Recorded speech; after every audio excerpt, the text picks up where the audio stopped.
Hello, नमस्ते, सत श्री अकाल। कैसे आप सब? उम्मीद करते हैं आप स्वस्थ होंगे, मस्त होंगे, तंदुरुस्त होंगे। आज बात करेंगे 26 जनवरी की।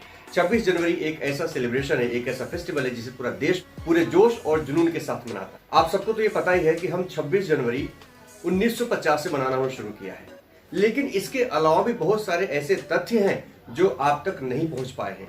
आज मैं उन्हीं तथ्यों को लेकर के आपके सामने आया हूं। उम्मीद करता हूं आपको ये सारे फैक्ट्स, सारे तथ्य आपको अच्छे लगेंगे। पर हाँ, चलने से पहले वीडियो को लाइक कर दीजिए और सब्सक्राइब कर लीजिए ताकि हमारे हर वीडियो आप तक सबसे पहले पहुंच सके। तो आइए शुरू करते हैं हमारा आज का।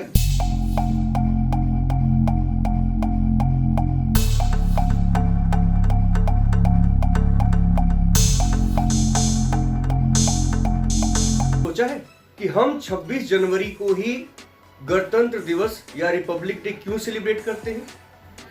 1950 में 26 जनवरी के दिन ही भारत सरकार अधिनियम एक्ट यानी 1935 को हटा करके भारत का संविधान लागू किया गया था। 26 जनवरी 1950 को सुबह 10:18 पे भारत एक गणतांत्रिक राष्ट्र बन गया था। इसके 6 मिनट बाद 10:24 पर डॉक्टर राजेंद्र प्रसाद ने पहले राष्ट्रपति के रूप में शपथ ली थी। इस दिन पहली बार बतौर राष्ट्रपति डॉक्टर राजेंद्र प्रसाद बग्गी पर बैठ करके राष्ट्रपति भवन से बाहर निकले थे। इस दिन पहली बार उन्होंने भारतीय सैन्य बल की सलामी ली थी। पहली बार उन्हें गार्ड ऑफ ऑनर दिया गया था। एक स्वतंत्र गणराज्य बनने के लिए संविधान को 26 नवंबर 1949 को भारतीय संविधान सभा द्वारा अपनाया गया था।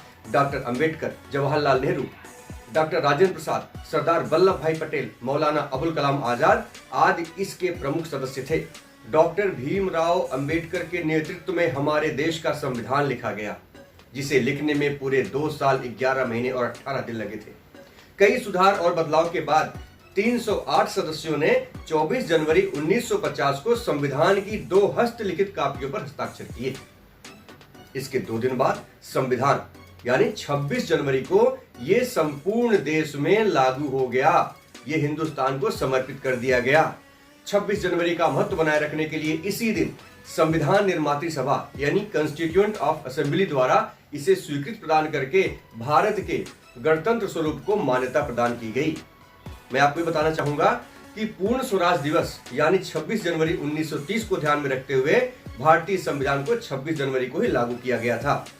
एक जरूरी बात मैं आपको ये बता दूं, अगर आप कभी देखना चाहते हैं, गणतंत्र दिवस में भाग लेना चाहते हैं, तो उसके लिए जो आपको टिकटें हैं वो आपको सेना भवन से मिल सकती हैं, नॉर्थ ब्लॉक से मिल सकती हैं, लाल किला, पार्लियामेंट हाउस, जंतर मंतर या शास्त्री भवन, कई जगहों से उसकी टिकटें आप खरीद सकते हैं। अब मैं आपको कुछ ऐसी बातें बताऊंगा जो कि शायद आपने नहीं सुनी होंगी, जिसमें से नंबर 1, भारतीय संविधान दुनिया का सबसे लंबा और लिखित संविधान है जिसे एक दिन में तो नहीं पढ़ा जा सकता। इसमें 448 आर्टिकल्स हैं। दूसरी बात, भारतीय संविधान की एक हिंदी और एक इंग्लिश कॉपी हाथ से लिख करके तैयार की गई थी, जो अब तक संसद की लाइब्रेरी में सुरक्षित है।